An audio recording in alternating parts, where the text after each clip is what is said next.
Thanks for checking out this movie review video. This is for the 2022 film Wulver, Stane. It's a 2022 film, but it is just being released digitally, coming up on Sunday, March 17th.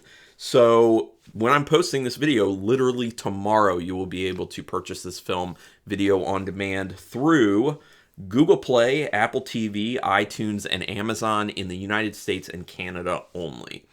So here's the thing.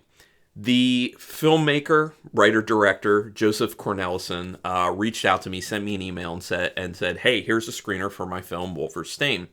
Would love for you to check it out, review it. And I'm big about trying to help out low-budget independent filmmakers. So when those opportunities come up, I typically jump on them. And I've done that a few times with my channel.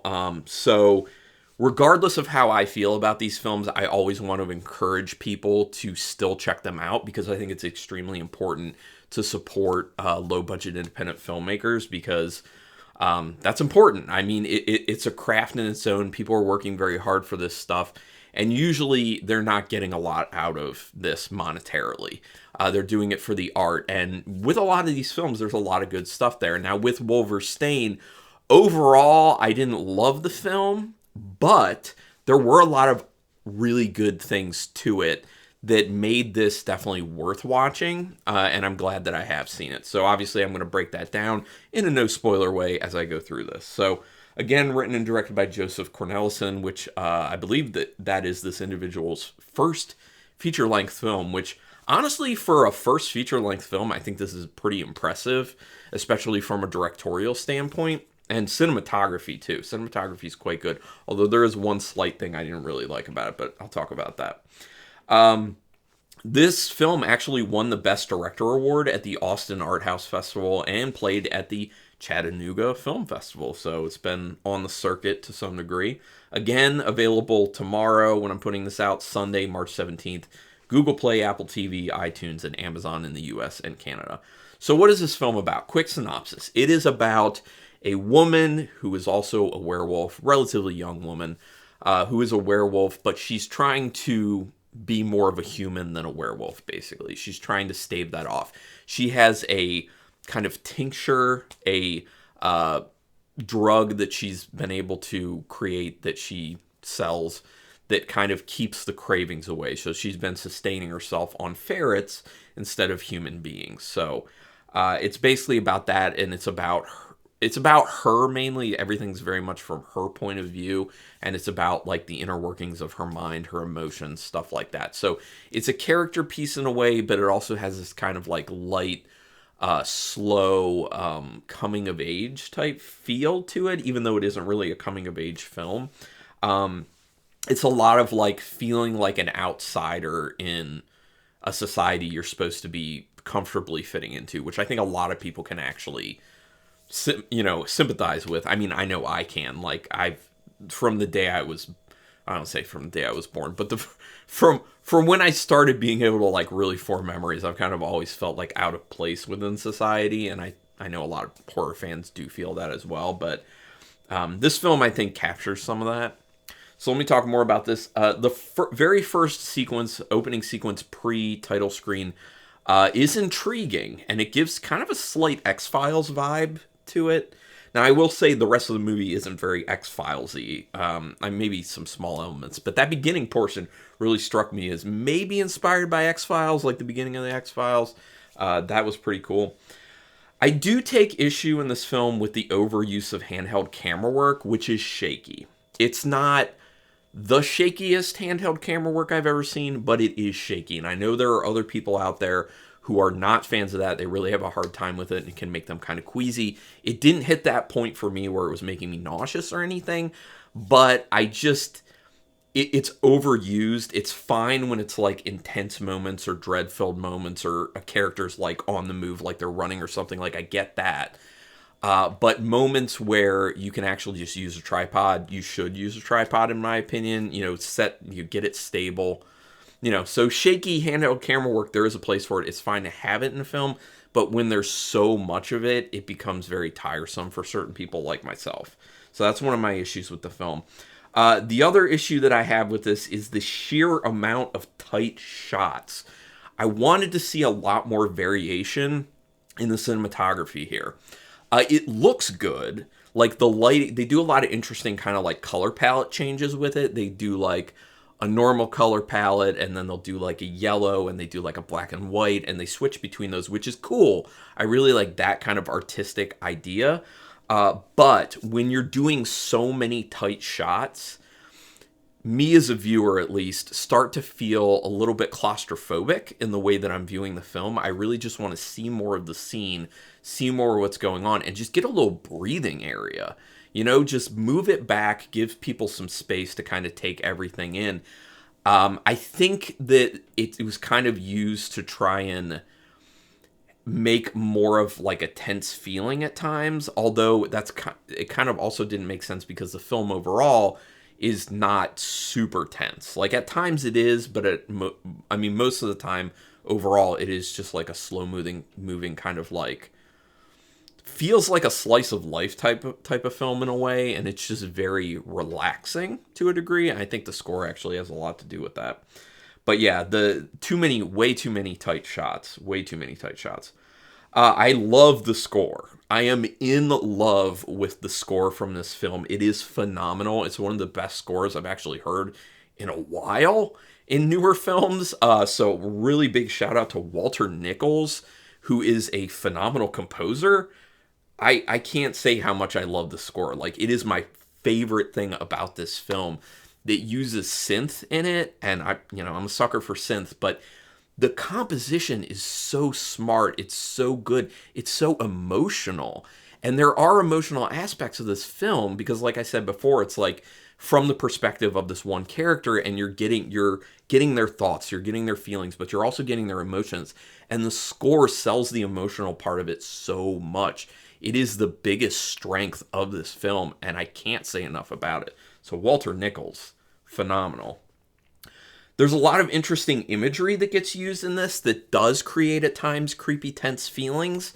So I like that, and usually when it's being shown, it's tight shots, which those are fine because when it's something like creepy, gross, disgusting with tight shots, like it's a little more unflinching for that reason, and it makes people a little more uncomfortable in a good way.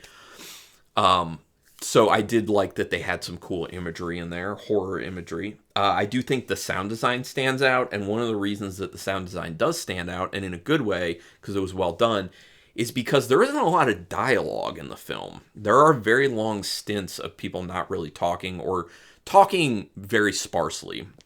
And to that, I will also say that I think the dialogue's interesting because it's written in a way that people wouldn't really talk, but it's also written in a way that feels appropriate for the overall feel of the film and what they were kind of going for. So it's a little more like, I hate to use this word, but elevated language that the dialogue hits, which I do appreciate because it strikes as kind of poetry-like. So I really like that aspect of it. But at the same time, it's not really how these people would really be speaking, honestly. It has an interesting artistic style to it with pretty frequent color palette changes, like I was saying.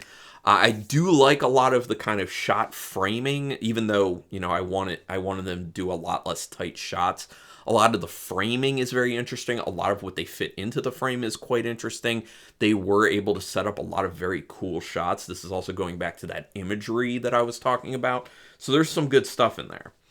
It moves at a good pace early in the film, but ends up feeling too frantic. There are a lot of cuts in the film that I think are a little too fast, that make it feel too frantic when the story's not really telling anything frantic. Although, I do think that this was kind of meant to be a little bit of like a glimpse into the mind of the main character, of like kind of thoughts kind of frantically going through, which I understand. Like, I am like that, especially when I'm trying to sleep at night. Like, just thought after thought after thought after thought after thought, like rapid fire. It is a little like ADHD-esque, so I kind of really wish they would have kind of calmed that down a bunch. Like I said, pacing pretty good in the beginning, but then it really slows as the story starts to feel like it gets kind of stuck. There isn't a lot of story to this film. There's a good and interesting story to the film, but there isn't a lot of the story to it. So honestly, I would say that this feels more appropriate to me as a short film, not a feature-length film. Although I could see it going a bit past what you would consider to be a short film, maybe to like a 45 minutes or somewhere in there, definitely under an hour. It feels most appropriate to me between half an hour and 45 minutes as a film, honestly. Because like I said, there's not a lot of story. It feels like it gets stuck. You're getting very repetitive at times, unfortunately. It does something interesting where it shows some dark/gross things, but keeps the atmosphere very light and melancholy.